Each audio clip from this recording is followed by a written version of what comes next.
अमानित्वम अदम्भित्वम अहिंसा क्षांतिरार्जवम आचार्योपासनम शौचम स्थैर्यम आत्मविनिग्रह। अमानित्वम अदम्भित्वम विचार चल रहा था अमानित्वम पर। मान की अपेक्षा से रहित होना, मान की अपेक्षा से रहित। मान से तात्पर्य क्या है? सर्व वेदांत सिद्धांत संग्रह एक ग्रंथ है। सर्व वेदांत सिद्धांत संग्रह, उससे बहुत सुंदर श्लोकों में इसको बताया है। श्रेष्ठ्यम पूज्यम विदित्वा माम मानयन्तु जना भुवि इत्यासक्त्या विहीनत्वम माननासक्तिरुच्यते।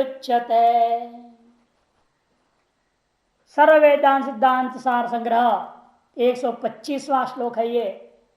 श्रेष्ठम पूज्यम विदित्वा माम मानयन्तु जना भुवि, ये इच्छा है। ये सारे संसार में, इस पृथ्वी पर लोग मेरे को सम्मान करें, यह मानकर और जानकर कि ये श्रेष्ठ हैं, यह पूज्य हैं।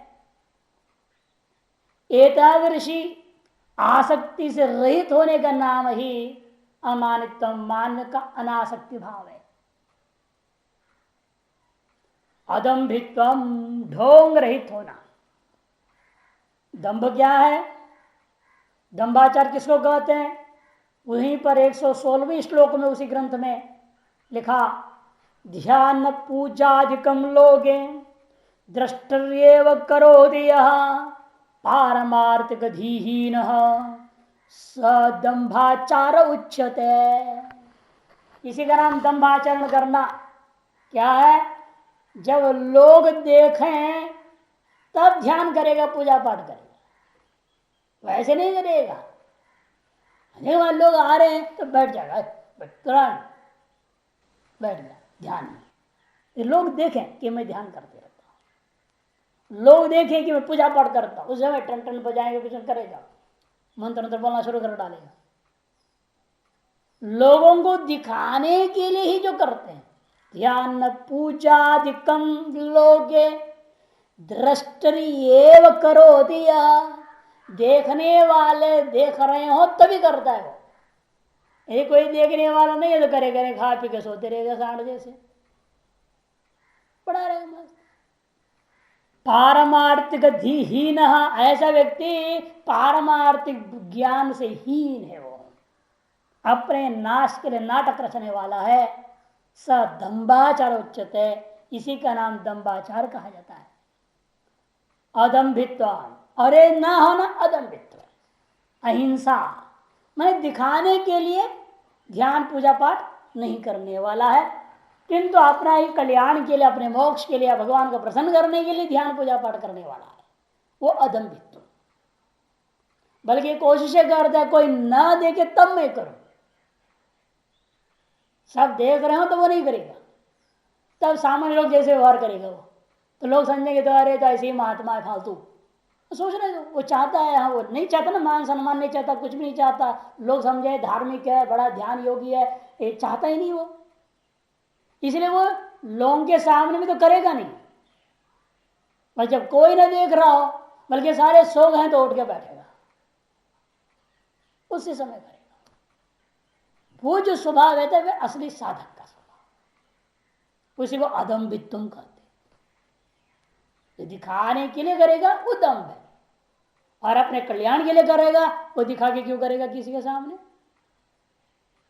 भाई आगे कहेंगे विविक्त सेवित्वम, ऐसे जगह रहेगा जहां कोई नहीं है, कोई ना देखे उसको कि मैं साधना कर रहा हूं, ऐसे जगह बैठ के वो करेगा। अहिंसा, अहिंसा वांग मन खाई प्राणी मात्र अप्रपीड़नम अहिंसा, यह अहिंसा है। ये भी वहीं पर 111वें श्लोक है ये। अहिंसा वांग मन खाई प्राणी मात्र प्रपीड़नम, काया वाचा मनसा प्राणी मात्र की अप्रपीड़न का नाम अहिंसा है। प्राणी मात्र को पीड़ा न देना। यद्यपि आप आसानी से काया पीड़ा तो नहीं देंगे, मान किसको पीटेंगे नहीं, कुछ नहीं करेंगे, हाथ बांध चुपचाप बैठे हुए हैं, या कुछ भी बोल रहा है, गाली दे रहा है, कुछ भी कर रहा है। काया तो आप बहुत आसानी से नियंत्रण कर सकते हैं, काया हिंसा ना करना, शरीर से हिंसा ना करना दूसरे का। इन वाणी से हिंसा बहुत कठिन न करना, क्योंकि पता नहीं चलता ना हमारा कौन सी बात आपके दिल में चोट लगा रहा है। हम लोग सहज में बोल रहे हैं, पाठ पढ़ाते हुए मैं बोल देता हूं, कईयों को दिल में ऐसा लग जाता है, बदला लेने की सोचते हैं। फिर होता कि नहीं होता है व्यवहार में? क्यों ऐसा हो रहा है? कि हम तो ये सोच रहे हैं तो पंक्ति समझाने के लिए बोल रहे हैं, हम तो ये सोच रहे हैं भाई किसी चीज की निंदा भी कर रहा हूं तो किसी स्तुति के लिए मैं कर रहा हूं, हमारा लक्ष्य निंदा करने से नहीं है किसी की भी। कहता भी बार बार, नहीं निंदा नहीं तुम निंदे से अभी तो विधेय स्तुत है। फिर भी लोग क्या उसको निंदा कर लेते, हमारे गुरु जी की निंदा कर दिया इसने, हमारे संप्रदाय की निंदा कर दिया इसने, लोग ऐसे नाराज हो जाते हैं। अब इसे वाणी से हिंसा तो हो गई ना, हमारा लक्ष्य तो हिंसा करना नहीं है, इन हिंसा हो गई, अगले को दुख लग गया, अगले परेशान है, और हिंसा वो उल्टा वो हिंसा उतर गया बेचारा, बदला लेने के सोचने लग गया। हमने एक बार ऐसे कहीं चर्चा कर दिया कहते हुए पाठ में कि ऐसे वहां पर होता है कि वो लोगों के यहाँ तो विद्यार्थी तो टिकते ही नहीं है, हमारे यहाँ तो उल्टा संख्या बढ़ जाता है यहाँ, कहीं कुछ नहीं देते हम फिर भी। अब वो उसको पता लग गया, उसने अब चाल चल दिया और उसको तोड़ो, उनके ग्रुप को तोड़ो, ऐसे राजनीति कर दो कि वहां से भाग जाए सारे। कहने को हो जाए ना कि उनके यहाँ भी घट जाता है, उनके यहाँ भी लोग छोड़ के भाग जाते हैं। अब कहा किस दृष्टिकोण से नहीं समझ रहे हैं, अब उसको दूसरे ढंग से लेके बदला लेने बढ़ोगे। काया जो हिंसा का अभाव तो आसान होता है, लेकिन वाचा हिंसा का अभाव बहुत कठिन, उससे भी कठिन मनसा हिंसा का अभाव। मन से भी किसी की हिंसा ना करें, मन से किसी के बारे गलत ना सोचे, गलत संकल्प ही ना करे, अगले का बर्बादी हो जाए, अगले का नुकसान हो जाए, अगले का हानि हो जाए, अगले का ये हो जाए, लोग सोचते हैं मन से। बाहर से कुछ कर नहीं सकते तो आदमी करेगा क्या बेचारा? जैसे गरीब आदमी है, उसका शोषण हो रहा है, और मालिक को अंदर ही अंदर से अभिशाप देते रहेगा, वो मानस हिंसा है, वो न करना और कठिन है। वाणी हिंसा तो काफी, आप आजकल लोग इसलिए ना बहुत मीठा बोलते हैं, ये कोशिश करना चाहते हैं कि हम किसी से वाणी से हिंसा ना करें, लेकिन उस चक्कर में क्या शुगर कोटेड पॉइजन बन जाते हैं। इतना मीठे बोलते रहते हैं, उनके पेट की असली बात समझ में नहीं आएगा, वो ठग देते हैं फिर। अब जो सीधे बोलने से जो थोड़ा बहुत हिंसा होता था उसका लाख गुना हिंसा बढ़ जाता है बाद में, मीठा मीठा बोलने से, सच न बोलने से। ये हमने देखा, अपना अनुभव है। इसे हमने सोचा कि भाई भले ही 1 मिनट उसको तत्काल बुरा लगे, लेकिन सीधा सच कहना ठीक है। और बाहर से मीठे बने रहो और भीतर से आग लगा रहे, अपना भी हानि है, और एक दिन आग निकलेगा बाहर, रिएक्शन तो होगा कहीं ना कहीं, विस्फोट तो होगा। वो कब तक टिकेगा? ये विस्फोट होगा, लाख गुना बुरा असर कर जाएगा, है या नहीं? इसीलिए जो है सच बोल दो सीधे, है ना, सच बोलना सुखी रहना, ऐसा कहा जाता है। मीठा बोलना दुखी रहना, ये मीठा मीठा बोलते रहो, अंत में दुखी जरूर रहेगा। तो सच बोल के निकाल दिया, भड़ास निकल गया, भाई छुट्टी, बुरा माना तो ठीक है, भला माना तो ठीक है, अपना तो शांति है। और अगला यदि विवेकी है तो यथार्थ को समझेगा कि क्यों कहे हैं, इसमें मेरा भला ही होगा, क्योंकि ये तो मेरा हित कभी चाह नहीं सकते। जिसको विश्वास है, श्रद्धा है, निष्ठा है, वो कभी विपरीत नहीं सोचेगा। और जिसके अंदर श्रद्धा विश्वास आदि नहीं है, वो दूसरे के भड़काने पर भड़क जाएगा, वो फिर उल्टा ही सोचेगा। सब कहां समझदार होते हैं? अरे ऐसे समझ में आता है, हाँ तो 60-70 में भी दूर रह जाता है, हाँ तो 25 की बात बोलते हो। सारा जिंदगी बीत जाती है, अपने आप को बुद्धिमान समझता है लेकिन बुद्धिमान नहीं होता। व्यवहार कुशलता भी बहुत ही कठिन होता है, इतना आसान नहीं होती। यदि व्यवहार कुशल आदमी को एक दूसरे को ठगे ही नहीं, लेकिन ठगे जा रहे, ऐसा नहीं होता है। व्यवहार कुशल में ठगाई नहीं होनी चाहिए। व्यवहार कुशल वो है सत्य पर टिक कर व्यवहार करे। शास्त्र तो उसको व्यवहार कुशल मानता है। और ठगा भी नहीं जाना चाहिए, ठगना भी नहीं चाहिए। यही वास्तविक शास्त्र के अनुसार असली व्यवहार है। लेकिन दोनों हो रहा है, ठगे जा रहे हैं और ठग भी रहे हैं, तो कहां व्यवहार कुशल हो गए? तो बेईमान हो गए। मिलेगा क्यों नहीं मिलेगा? इस जन्म में नहीं, अगला जन्म मिलेगा, कभी ना कभी मिलेगा। कईयों को इसी जन्म मिल जाता है तुरंत, कईयों को थोड़ा देर से मिलती है कि पूर्व का पुण्य पूंजी तगड़ी है, वो उसको बचा रहा है, लेकिन देरी से उसको दंड तो मिलेगा। कहां जाएगा वो? कोई भी कर्म, कितने गीता में कई बार शास्त्र भाषकर नहीं बताया, कोई भी कर्म बिना फल दिए नहीं जा सकता। संचित बना है तो भले ज्ञान से उसको नष्ट कर लो, बात अलग चीज है। दग्ध बीजवत कहा है ना, दग्ध बीजवत हो जाएगा वो। लेकिन ज्ञान के बिना एक भी कर्म बिना फल दिए नहीं रहेगा, कभी न कभी जरूर देगा। प्रत्येक झूठ फल देता है, प्रत्येक छल कपड़ी फल देगा, प्रत्येक बेईमानी, प्रत्येक ठगाई फल जरूर देगा। जैसा आपका हर एक सत्य, हर एक पुण्य फल देता है, वैसे वो भी हर एक चीज फल देगा। क्यों नहीं देगा? से काया वाचा मनसा, तीनों प्रकार से हिंसा का अभाव का नाम असली अहिंसा है। ये सर्ववेदा सिद्धांत संग्रह में कहा, 111वां श्लोक।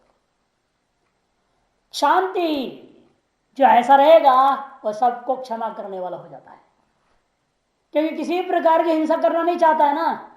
उसका फल क्या है? शांति। शांति रहेगी माने क्षमाशील रहेगा।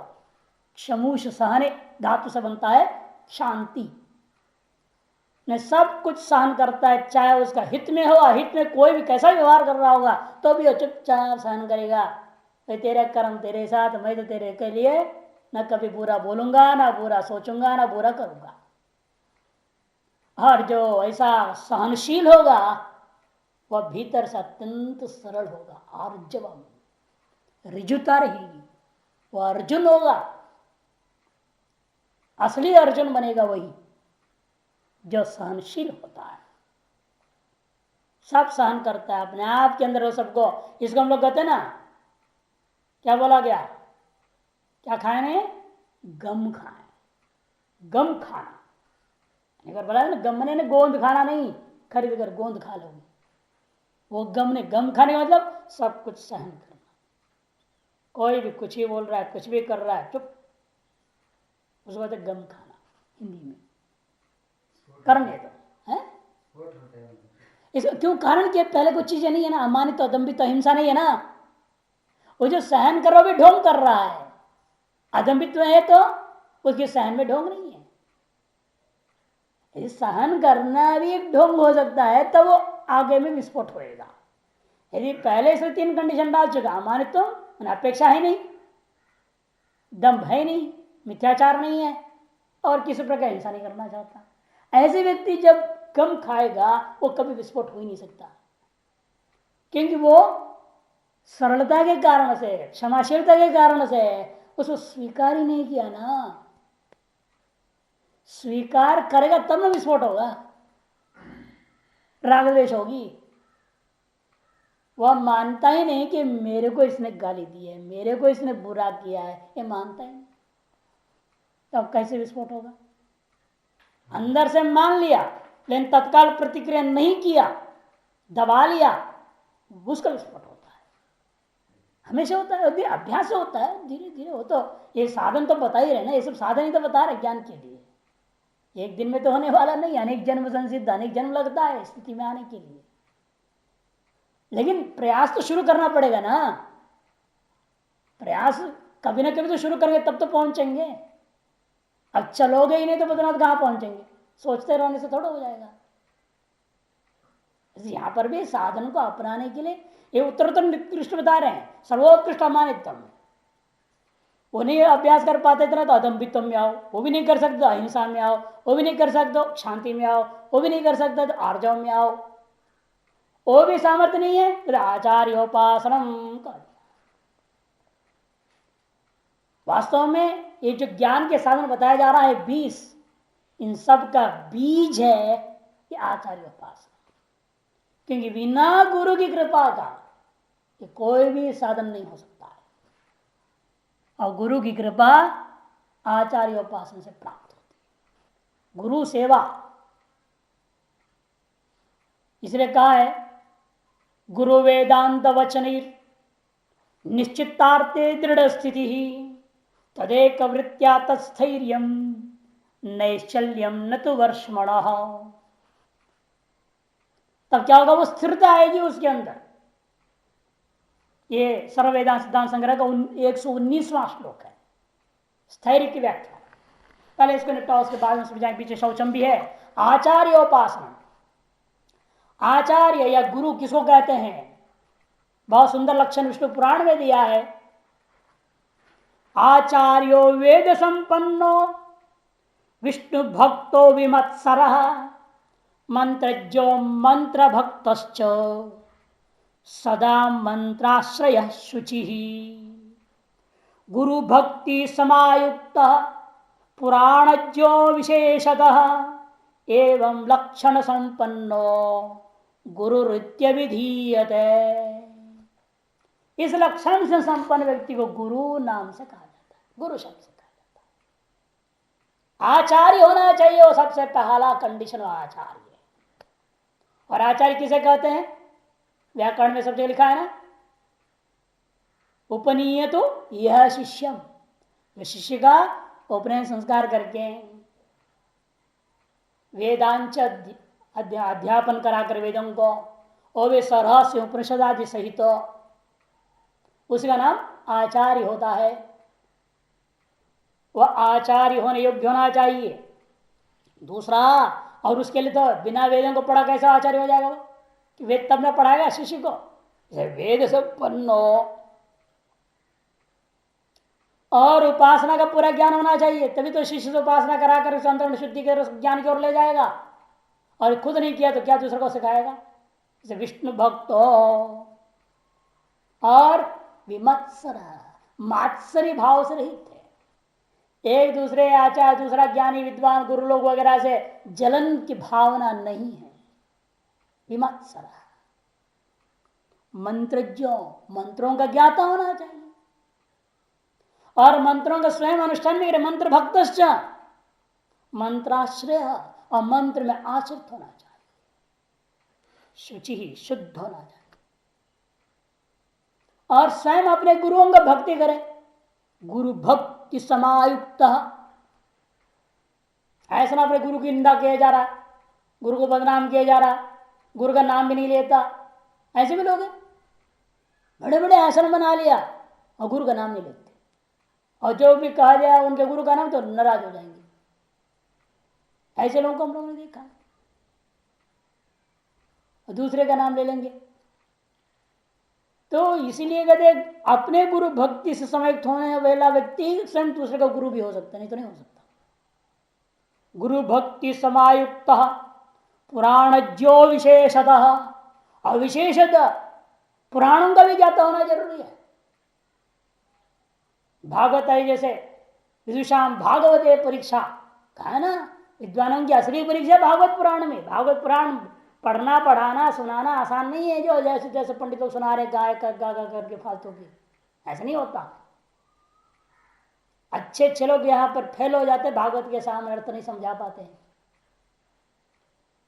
गहरी वेदांत है पूरा का पूरा भागवत में, बस घटाना आसान नहीं है। और लोगों के पास समय भी कहाँ है सुनने को। हम भी पढ़ाए हैं तो 3.5 साल लगते थे, आदमी थक जाता, परेशान होते थे, सब जल्दी करो जल्दी करो, अंदर भागना पड़ता था, 11 में जाना ही नहीं सकते थे। जैसे पढ़ाने वाला तैयार है, पढ़ने के लिए कहाँ तैयार है लोग। साल भर 6 महीने के पास हो गया, बहुत होगा, भागो यहां से, धैर्य नहीं। तो समस्या तो है ना, से योग्य शिष्य योग्य अधिकारी मिलना भी तो कठिन है। गुरु भी मिल जाएंगे लेकिन स्वयं शिष्य ही योग्य नहीं है तो क्या करेगा, गुरु क्या करेगा। तो इसलिए कहते हैं यहां कि वह इतने विशेषतः पुराणज्ञानाचार्य एवं लक्षण संपन्न, इस प्रकार का लक्षण से जो संपन्न है वही गुरु शब्द के अधिकारी हो जाए, गुरु शब्द करने योग्य है। गुरु नाम से उसे कहा जा सकता है, गुरु रित्य है। शौचम बहिशौच और अंतो शौच दोनों प्रकार का शौच लेना है। बाहर की शौच पहले मनुस्मृति आदि आपको सुना चुका हूं, कितने बार मिट्टी लगाना है दाहिने हाथ में, कितने बार बाएं हाथ में, कितने बार दोनों हाथ में, है कि नहीं। और वह ब्रह्मचारी के लिए गृहस्थ 2 गुना, वहां से 3 गुना, संन्यास के 4 गुना इत्यादि वर्णन पहले हो चुका है। बाह्य शौच है वही शौचम, स्नान करना और वो भी नियम आदि को ध्यान रखते हुए। जब शंका करनी किस दिशा के ओर मुख करके करना ये भी पता नहीं, कौन सा मंत्र बोलना पता नहीं, शौच कर रहे हैं किस दिशा पर मुख करके बैठना है, कैसे बैठना है, आंख खुला रखना है, आंख बंद रखना है, दांते दबा के बैठनी है, नहीं को खोल के बैठनी है, किस तरह से करना पता ही नहीं, ना उसके मंत्र का ज्ञान है। कौन से मंत्र बोल के जा बैठना चाहिए शौच के लिए पता ही नहीं, न दिशा का ज्ञान है न कुछ भी ज्ञान नहीं है। मुंह धोना नहीं आता, आंख धोना नहीं आता, कुछ भी नहीं आता, सब पशुवत है। भाई शौच भी कठिन है आज के जमाने में, जो संस्कार देते हैं ना बचपन से संस्कार कहाँ दे रहे हैं। पहले जाओ तो उसी दिशा के साथ ऐसे टॉयलेट बना देते थे ताकि बच्चा जाएगा तो अपने आप उसको मुख उस दिशा में रहेगा, बोलने की जरूरत ही नहीं। थोड़ा बड़ा उसको समझाया जाता था, वह अन्यत्र जाओ तो ध्यान रखना, जैसे यहाँ है ना पूर्व अभिमुख कर रहे हो वैसे वहां भी पूर्वाभिमुख होकर करना। लौशंका बाहर कहीं करते हो खेती वगैरह में पूर्वाभिमुख होकर करना। फिर उसका 8 उम्र के बाद जैसे उपनयन संस्कार होता है तब तक तो पशु है संस्कार, जैसे भी तब मंत्रों को बताया जाता है। आप ये लघुशंका करने से पहले मंत्र बोल लो, इतनी तेज लगी है करते हुए बोलना पड़ जाए तो मन से बोलते रहना, बात जबान से नहीं बोलना, मन से मंत्र बोलते रहो और लघुशंका छोड़ो। शौच करते हो तो रुद्र देवता का ध्यान करो और ये मंत्र पाठ करना। जाने जाते वक्त कर लो तो अच्छा, इतना तेज लगा तो क्या करेगा, बैठ करके मन से बोलो, दांत बंद करो एक दूसरे से, आंखें खुला रखो, अनेक नियम है ना। तो कैसे करना है, कभी आंख खोल के रखना खराब है, शौच करते हो तो कभी आंख खोल के नहीं रखना चाहिए, आंख बंद। क्यों खुला रहेगा तो उस दृष्टि में सारा गैस का जो असर ना ऊपर आ जाएगी, आंख की रोशनी जल्दी खत्म हो जाती है। बंद कर, जब शौच पूरी निकल गया तब धोना होगा तब आंख खोलना। ये सब कौन घर में दे रहा है आजकल, माँ बाप को ही पता नहीं क्या बच्चों को संस्कार देंगे। हाँ आजकल उल्टा है, पेपर ले जाकर अखबार पढ़ रहे बैठ कर आंख खोल,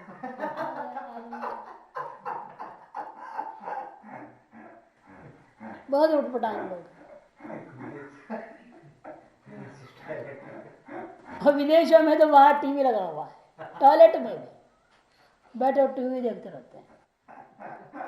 क्या फोन भी रखा हुआ है बाथरूम में भी, टॉयलेट बाथरूम फोन रख दिया। आजकल तो मोबाइल जमाना, पहले तो फोन जमाना तो फोन वहां पर ही होता था। नहा रहे हैं वो बाथटब में बैठ के फोन हेलो हेलो कर रहे हैं वहीं पे, क्या आदमी कहाँ क्या काम करना क्या नहीं काम करना ये भी ज्ञान नहीं। तो शौचम इधर बहिर्शौच भी आजकल विधि विधान से नहीं हो पाता है, अंत शौच तो दूर की बात, अंत शौच तो उपासना से ही हो सकती है। अंत शौच में अंतकरण शुद्धि, इसका एकमात्र साधन निष्काम कर्म योग और उपासना। निष्काम कर्म और उपासनाओं के माध्यम से ही अंत शौच होता है। स्थैर्य, स्थैर्यता कब आती है, स्थिरता, स्थिरता या भाव है स्थैर्यम। जब वेद गुरु वेद और वेदांत के वचनों के द्वारा निश्चित जो अर्थ में दृढ़ स्थिति होना, तदेक वृत्ति वाला हो जाना, इसी का नाम स्थैर्य निश्चल भाव है। न तो वर्षमण, श्लोक 119 सर्ववेदांत सिद्धांत संग्रह में, गुरु वेदांत वचन निश्चितार्थे दृढ़ा स्थिति ही तदेक वृत्त्या तस्थैर्यम नैश्चल्यम न तो वर्षमण। गुरु के वचनों में या वचनों के द्वारा, वेदांत के वचनों में और वेदांत के वचन के द्वारा निश्चित पदार्थ पूर्ण श्रद्धा विश्वास समर्पण के साथ जो दृढ़ स्थिति प्राप्ति हो जाए, तदेक वृत्ति वाला हो जाए, उसी का नाम स्थैर्यम, नैश्चल्यम, उसका नाम निश्चलता। ये समझो आत्मविनिग्रह। अंत में कहते हैं आत्मविनिग्रह। आत्मा से तात्पर्य यहां आत्म शब्द वाच्य क्या है? एक कार्यकरण संघात शरीर पूरा। इस शरीर का जो स्वभावत प्रवृत्ति है उसको रोकना, उसका विनिग्रह कर देना, विशेषण निग्रह करना। यदि विनिग्रह स्वभाव से सर्वथा प्रवृत्त को उन सारी प्रवृत्तियों से हटा करके कुमार्गों में प्रवृत्ति को हटा करके सन्मार्ग में लगा देने का नाम आत्मनिग्रह। कि शरीर और इंद्रियां अपने विभिन्न जन्मों की वासना के प्रभाव में आकर के स्वभावत ही कुमार्ग में प्रवृत्त होता है, अशास्त्रीय मार्ग प्रवृत्त होते रहता है, असन्न मार्ग प्रवृत्त होते रहता है। उसको वहां से पर्यावृत्त करके सन्मार्ग में लगाने का नाम ही यहां पर आत्मनिग्रह। भाष्यम अमानित्वम मानिनो भाव है मानित्वम। मानिना भाव, मानी के अंदर जो विशिष्ट धर्म है, मैं सम्मानित पुरुष हूं। आजकल तो लोग फोन में बोलते हैं मान्यवर। आप मान्य है या नहीं बोलना पड़ता है मान्यवर जी, सम्मान देने के लिए कहते हैं मान्यवर महोदय। बोलते कि नहीं मान्यवर महोदय। सब चाहते हैं मान, कौन नहीं चाह रहा है? कुछ दिन पहले एक सभा में से वह बोलते लोग जो है जिसकी निर्वाण दिवस थी उसकी प्रशंसा खूब कर दे रहे, और जो वर्तमान में बैठा है गद्दी पे उसकी तो कोई कुछ बोला ही नहीं। हम इतना गुस्सा आया महात्मा को, है हम मर गया का प्रशंसा करते रह रहे हैं और हम जो कर रहे हैं इसके तो कोई बोलता ही नहीं। हम वर्तमान महाराज जी भी बहुत अच्छे हैं और ये भी उसी पक्ष में चल रहे, बहुत आगे बढ़ा रहे हैं, कुछ और प्रशंसा बोलना चाहिए था ना, कुछ भी नहीं। इतना गुस्सा बस सब उल्टा पुल्टा सुना दिया। ऐसे संसार में लोग हैं, विरक्त महात्मा लोग हैं कहने के लिए। सम्मान की इतनी अंदर में भूख है कि पूछो ही मत। मान्यो भाव मानित्व आत्मन श्लाघन, कहने अपनी स्तुति सुनना चाहता है, अपनी प्रशंसा सुनना चाहता है, जो वह व्यक्ति का नाम में अंदर जो विद्यमान धर्म है वो मानित्व है। तदभाव, और ऐसा जो नहीं चाहता है उसका नाम है अमानित्व। बल्कि प्रशंसा सुनना नहीं चाहता, बल्कि प्रशंसा करने वालों को बस बस रहने दो, हम क्या है क्या हम जानते, आपको बोलने की जरूरत नहीं, आपने ये किया वो किया, आप ऐसे हैं वैसे हैं, बस बस बस रहने दो। आपको किस काम से हो वो काम बोलो, बस जाओ। लोग आज जो प्रशंसा करे कल वही निंदा करता है, संसार के नियम है।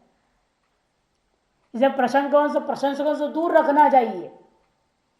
जैसे निंदक नियर रखिए, कबीर राने का निंदक को पास में रखो, वह आपको साफ करेगा, सुधारेगा आपको। प्रशंसक आपको गिराएगा, उठाएगा नहीं वो। इसलिए साधक का काम क्या है? अमानित्व भाव का अभ्यास करना चाहिए, प्रशंसा से सदा दूर रहने का प्रयास करना चाहिए। अदम्भित्वम स्वधर्म प्रकटीकरण दम्भित्वम तदभाव अदम्भित्वम, स्वधर्म को प्रकट करना लोगों के सामने, लंबा चौड़ा तिलक लगाएगा, मैं वैष्णव हूं, मैं ब्राह्मण हूं दिखाएगा, और घर में ना संध्या करता ना पूजा ना पाठ ना कुछ नहीं। क्या धर्मी है वो? घर में तो पशु है और दुनिया के सामने धार्मिक है। इसी का नाम दम्भित्व। स्वधर्म को प्रकट कर रहा है दुनिया के सामने में केवल, उसका नाम दम्भित्व। तदभाव अदम्भित्व। वैसे न करके दुनिया को प्रकट करने के लिए कुछ नहीं करता, किंतु अपने कल्याण के लिए अपने कमरे में बंद होकर सब कुछ करता है, वो अदम्भित्व है। अहिंसा अहिंसनम प्राणिनाम अपीड़नम, प्राणियों की पीड़ा, प्राणी किसी भी प्राणी की पीड़ा न करना ही अहिंसनम है। मच्छर भी नहीं मारना है, जैसे हमने जगह छोटे महाराज जी को देखता था, बड़ा विलक्षण था उनके लिए, हमेशा एक छोटा सा कपड़े का टुकड़ा, जैसे रुमाल होती ना, वो रुमाल तो रखते नहीं थे वो, इसे साधारण कपड़े का ही एक टुकड़ा हमेशा यूँ यूँ जो है ना, इसकी यूँ बांध के रख देती हूँ। मक्खी मच्छर कुछ भी अगर ऐसे कर दिया, मैं हाथ खुला रहे तो क्या होगा, मुंह मार दोगे ना आप। हाथ में कपड़ा होने से मार के तो मरेगा तो नहीं, मरेगा ही नहीं आदमी। इस तरह दोनों हाथ में एक एक कपड़े पकड़ के बैठे रहते थे, हम किसी को मार ही ना सके। क्या अधिकतर लोग क्या करते, मच्छर मक्खी को तो मारते हैं, और किसी को मारने जाएगा आदमी महात्मा, और किसी मारेगा नहीं, यही तंग करते हैं उसको, बैठे ध्यान में तो मच्छर आ जाते हैं, उसको मार दोगे आप। और हम क्या करते, 12 में थे जब महाराज जी के साथ, बहुत ज्यादा मक्खी वहां, और एक जगह ले गए थे महाराज जी बादशाहपुर करके, वहां का मच्छर भी बादशाह, इतने बड़े बड़े और इतने बुद्धिमान थे वो मच्छर, वो जानते कैसे आना आपके पास। हम लोग जो है कूलर चलाते हैं भयंकर तेजी से चला, उसके सामने सो रहे, और क्या करेगा, सीधा के पहले कूलर पर बैठेगा, फिर कूलर से धीरे से खींचेगा, कैसे उस हवा के साथ सीधा आपके पास आएगा। मैंने कहा देखिए कितनी बुद्धि है इसके पास। आगे फिर बेहोश होकर पड़ा रहेगा चुपचाप, फिर धीरे से उठेगा, कट मारो। मैंने कहा बादशाहपुर के जो बाल है, साइड से बादशाह नहीं, अकल से भी बादशाह आएंगे। हम लोग क्या करते, मच्छरदानी के अंदर सोते थे, दिन में भी मच्छरदानी के अंदर बैठना पड़ता था, इतना मक्खी मच्छर। पढ़ना है तो क्या करे, मच्छरदानी के लगा के अंदर बैठ के पढ़ना पड़ता था। तो बचा है ना हिंसा से, क्या करने, तो हिंसा करना पड़ेगा, मार मारते रहो बार बार, तो वृत्ति भी बार बार बाहर मुख होना पड़ता है। पढ़ाई में भी डिस्टर्बेंस, बार बार हिला कपड़ा से मार भगाओगे तो भी तो बाहर वृत्ति हो जाएगी ना, पढ़ाई का मन एकाग्र होगा। इसे मच्छरदानी के अंदर बैठते थे, तो अभ्यास करना पड़ता है हिंसा की, अपने आप तरीका सोचो, कुछ रास्ता निकालो और इन चीजों से बचो। यह अहिंसा शांति परापराध प्राप्त अविक्रिया, पर के द्वारा दूसरों के द्वारा अपराध किए जाने पर भी जो है वहां विक्रिया नहीं करना, प्रतिक्रिया नहीं करना, सहन कर लेना का नाम शांति। आर्जव मृजु भावो अवकृत्व, सरलता कुटिलता का अभाव। आजकल तो भाषा में कुटिलता, व्यवहार में कुटिलता, हर चीज में कुटिलता हर व्यक्ति कर रहा है अनेक प्रकार। सीधे बोलते नहीं है, वो बाहर टेढ़े मेढ़े रास्ते कुटिल भाव से जो है छल कपट के द्वारा अपना काम निकालने की कोशिश करते। आचार्योपासना, यहां भाष्यकार काफी लंबा बोल देंगे, देखो आप। मोक्ष साधनोपदेष्टु आचार्य, आचार्य हर एक आचार्य की जो है सेवा करने की जरूरत नहीं। मोक्ष शास्त्र का, मोक्ष का जो साधन ब्रह्म विद्या, इसकी उपदेष्टा जो है आचार्य, उसी का शुश्रूषा आदि प्रयोगेन सेवनम, शुश्रूषा आदि प्रयोग के द्वारा उनकी सेवा करने का नाम ही आचार्योपासनम। शुश्रूषा आदि पदम नमस्कार आदि विषय जो पहले बोल चुके हैं ना, तद विधि प्रणिपातेन परिप्रश्नेन सेवया उपदेक्षन्ते ज्ञानम ज्ञानिनः तत्वदर्शिनः, श्रद्धावान लभते ज्ञानम तत्पर संयतेन्द्रिया इत्यादि जो साधन पूर्व में कहा, वो सब आदि से ग्रहण करना गुरु की सेवा के अंदर, तो सारा चीज आ जाएगा। टीका में नमस्कार आदि विषय कर दिया। शौचम कायमलानाम मृज्जलाभ्याम प्रक्षालनम अंतश्च मनस प्रतिपक्ष भावना रागादि मलानाम अपनयनम शौचम, शरीर के मल को मिट्टी से, हाँ पहले जमाने में क्या होता, साबुन उबुन नहीं रखते थे, मुल्तानी मिट्टी बोलते थे, स्पेशल मिट्टी हो तो चिकना चिकना मिट्टी साबुन जैसा लगता था, उसको लगाते थे पूरा शरीर, मुल्तानी मिट्टी से धोना। मुल्तान एक जगह पाकिस्तान में आजकल पड़ गया, वो बड़ा अच्छा मिट्टी, हल्का पीला रंग सा होता था, और उसको लगाने के बाद लगे साबुन लगा, सारा अमल निकलता था बढ़िया से। आज ही मिलता है मार्केट में, मुल्तानी मिट्टी मिल जाता है। हाँ लोग तो तिलक भी करने अलग अलग इस्तेमाल करने लग गए, तो मिट्टी से, और आज के जमाने में साबुन से, बढ़िया सुगंधित साबुन 25 रुपए वाली है ना, नहीं कि साधन से 2 रुपए वाले से काम चल जाता है, आजकल नहीं चलता है, सुगंधी वाला चाहिए, मिलता ही नहीं है। नहीं मिलता है आजकल तो 1-1 रुपए का भी मिलता है, यूज करो फेंक दो। क्यों नहीं मिलते? पेपर सोप, पेपर सोप बोलते ना उसको, और 1 रुपए का तो वो मिल जाता है आजकल शैम्पू, वैसे भी नहा लो।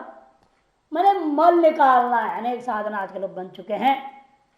जलाभ्याम और जल का प्रयोग करते हुए प्रक्षालनम, धोने का नाम काय शौच है। लेकिन मन का शौच क्या होगा? मन में जो रागादि मल है इसका अपनयन करना है कैसे? प्रतिपक्ष भावनया, प्रतिपक्ष की भावना। वो अगले श्लोक में बताएंगे प्रतिपक्ष क्या भावना करनी है। दोष दर्शनी प्रतिपक्ष भावना, प्रतिपक्ष भावना से विरोधी भावना करो। राग आ गया उसके विपरीत से दोष देख लो, द्वेष आ रहा है सभी दोष देखो। दुखानुदर्शनम अगले श्लोक में आएगा, सब में दुख दोषानुदर्शन करके सबसे अलग हो करना अपने आप को, उनको हटाना मल को। इसका नाम अंतःशौच। तो बहिशौच और अंतःशौच। स्थैर्य स्थिर भाव मोक्ष मार्ग एवं कृत व्यवसायत्म, मोक्ष मार्ग ही जिसने निश्चय कर लिया है मैं आमद काल पर्यंत वेदांत चिंतन करूंगा, आमृतेर आसप्तेर कालम आसप्तेरामृतेर काल निरांतर वेदांत चिंतया, ऐसा जो दृढ़ निश्चय कर लिया, यानी कि 2 साल पढ़ूंगा बोला और 1 साल के बाद जा रहा है, ऐसा नहीं। 12 साल के लिए तो 12 साल ही नहीं पढ़ना, बल्कि यह सोचना जिंदगी भर लगना है हमें, वो स्थैर्यता है। नहीं तो चंचलता बन जाएगी। स्थैर्य कृत अध्यवसाय मोक्ष मार्ग एवं कृत अध्यवसाय, मोक्ष मार्ग में लगे रहने का जो दृढ़ निश्चय कर लिया है, पक्का निश्चय कर लिया, वह तरस निश्चय होकर टिके रहने का नाम ही स्थैर्य। आत्मविनिग्रह आत्मनो अपकारक आत्मशब्दवाच्य से कार्यकरण संघातक, आत्मा का अपकार, आत्मा का कौन अपकार कर सकता है? तब करें आत्म शब्द का वाच्य क्या लेना? कार्यकरण संघात, कार्यकरण संघात, इसका अपकार करने वाले के प्रति विनिग्रह। विनिग्रह का मतलब क्या? स्वभावेन इसका भी अपकार क्या होगा?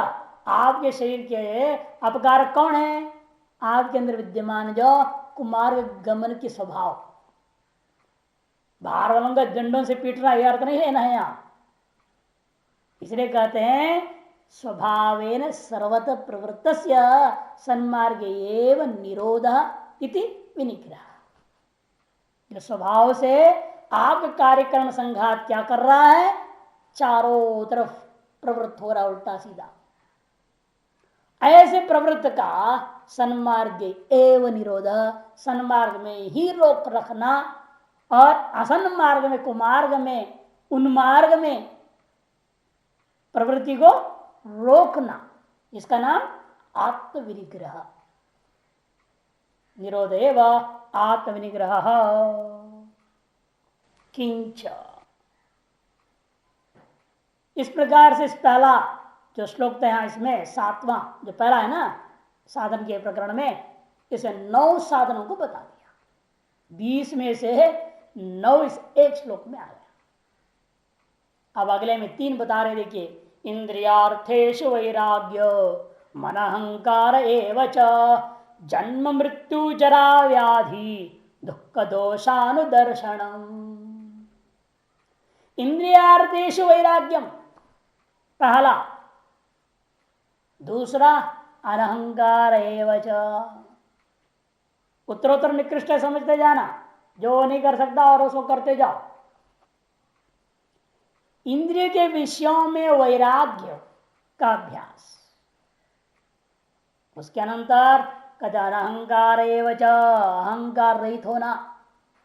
यहां एवं प्राप्त की व्यवच्छेद करने के लिए नहीं है, अयोग व्यवच्छेद को दर्शन करके निर्धारणार्थ में प्रयोग किया गया। एवं अनहंकार एवं और च इस साधन का समुच्चय करने के लिए एवं च, क्योंकि वैराग्य हो और अनहंकार न हो तो व्यर्थ है। वो वैराग्य बहुतों में है, हाल है, परम विरक्त होते हैं, किंतु उस वैराग्य का इतना अहंकार है, सारे चीजों को त्याग दिया, इन अहंकार को त्याग नहीं रहा। तो वैराग्य का जो सब सर्वस्व यह लोग परलोक के सर्व फल तृष्णा का त्याग रूपी वैराग्य का अहंकार कर दिया। वैराग्य है क्या? यामुत्र फल तृष्णा त्यागना, याम फल वितृष्टत्व वैराग्यत्व। यह और परलोक के सकल प्रकार के विषय सुखों का, विषय फलों का, कर्म फलों का जो प्राप्त विषय भोग सुख दुख भोग है, इनके प्रति वितृष्णा, विगधा तृष्णा, वैराग्य। और इस तरह से आपने तो सारा फल त्याग, आप ब्रह्मलोक तक के ब्रह्मा पद तक का सब फल को शुक्र विष्ठावत वाले त्याग दिया। उस त्याग का भी अहंकार कर लिया तो शुक्र विष्ठा से भी खराब हो गया। सबसे कठिनाई यहां आती है, विरक्ति का अहंकार सबसे खतरनाक। इसलिए एव च निर्धारणार्थ एव और च समुच्चय कर दिया। अनहंकार विशिष्ट वैराग्य ही ज्ञान का कारण बनता है, केवल वैराग्य नहीं हो सकता। ये च के द्वारा बता दिया। और अहंकार प्रमुख है, अहंकार का अभाव है तो वैराग्य अपने आप सिद्ध होते जाएगा। इसलिए एवकार है, प्राधान्यता का द्योतन का निश्चय पूर्वक द्योतन करने के लिए एव आया, और वैराग्य से समुचित होना अति आवश्यकता बताने के लिए च आया। और तीसरी साधन कैसे सिद्ध होगा? लेकिन वही कैसे महाराज, वैराग्य कैसे होगा, अहंकार खत्म कैसे हो पाएंगे? तब कहते काम अभ्यास करो, जन्म मृत्यु जरा व्याधि दुख दोषानुदर्शनम। जन्म दुख रूप है, मृत्यु दुख रूप है, जरा दुख रूप है, व्याधि दुख रूप है। ऐसा इन सभी में दोष का दर्शन करना चाहिए। जन्म में क्या दोष दर्शन होगा? विचार करो, आप टॉयलेट में शीर्षासन करके बैठे थे 9 महीने एक तरह से, तो गर्भ क्या है? मल मूत्र का वहां पर संग्रह है। उस मल मूत्र के बीच में आप पड़े हुए 9 महीने, है कि नहीं? स्मरण करो। और निकले कहां से? आपके लिए कोई हाईवे बना हुआ है, कोई एरोप्लेन से टपक रहा है, कि हेलीकॉप्टर से थोड़ा आ रहा है यहां पे संसार में? मूत्र स्थान से निकला बाहर, योनि से निकला। जन्म का स्मरण करो, हम कहां थे और कैसे आए हैं? क्या दोबारा ऐसा रहकर आना चाहते हो? जन्म, इसलिए वह जन्म भी दुख रूप ही है। जन्म के बाद की अवस्थाएं सब दुख रूप है। बाल्य अवस्था पूछो मत, कपड़े में लघु शंका हो रखी है, टट्टी हो रखा है, माँ बाप आएगा खोलेगा साफ करेगा तो वह, नहीं तो वही बदबू में पड़ा है, पेशाब पे खेल रहा है, विवेक नाम की चीज नहीं। बाल्य अवस्था तो बुरा हालत है, पराधीन है, बार बार पिटाई सिटाई रोन धोन चलते रहता है वहां। युवावस्था में आओ तो और बुरा हाल है, उसको तो कुत्ता कह दिया। जवान को पाणी ने क्या कहा? एक कुत्ते के बराबर है। स्वयुवा मोहो नाम अतद्धिते, सूत्र बना दिया ना। ये कुत्ता, युवा और इंद्र तीनों बराबर है। अपने स्वार्थ, अपना भोग के लिए किसी के साथ कुछ भी करने को तैयार रहते, बहुत खतरनाक है। और जिस विषय को भोग दिया उसको तुरंत उसके बाद उसको महत्व नहीं, कुछ भी नहीं समझते उसको। युवावस्था की खतरा है। और भी कई दोष। आपको वैराग्य प्रकरण पढ़ना चाहिए, योग वासिष्ठ का वैराग्य प्रकरण पढ़ो। हर एक अवस्था में दोष दर्शन इतना सुंदर दृष्टांतों से समझाया है। एक बार जो पढ़ लेगा ना, वो सोचेगा बस अब आगे संसार हमें आना ही नहीं चाहिए, इन अवस्थाओं के चक्र पढ़ना नहीं चाहिए। अब यह चेत अवेदी तत् सत्यम अस्ति, जन्म में कैसा मेरा मोक्ष का ज्ञान हो जाए, ब्रह्म विद्या हो जाए, उसके लिए दिन रात छटपटाहट जग जाएगी उसके अंदर। तीव्रता जो आनी चाहिए, मुमुक्षुता, उस वैराग्य प्रकरण को पढ़ने से आएगी, ऐसे नहीं आता। इनके पढ़ने से पढ़ के समझो, अपने अंदर घटाओ उसको, उन वचनों में निष्ठा रखो, तब होता है। नहीं तो पढ़ने वाले सैकड़ों पढ़ रहे हैं, कहाँ वैराग्य हो रहा है? वैराग्य प्रकरण पढ़ा और वैराग्य नहीं हुई, फायदा क्या है? क्यों? वासनाएं है ना अनेक प्रकार की, अनेक प्रकार की वासनाएं। कहां से वैराग्य होगा? सारा वेदांत पढ़ के क्या किया है? पूरा द्वैत प्रपंच में पड़ गया।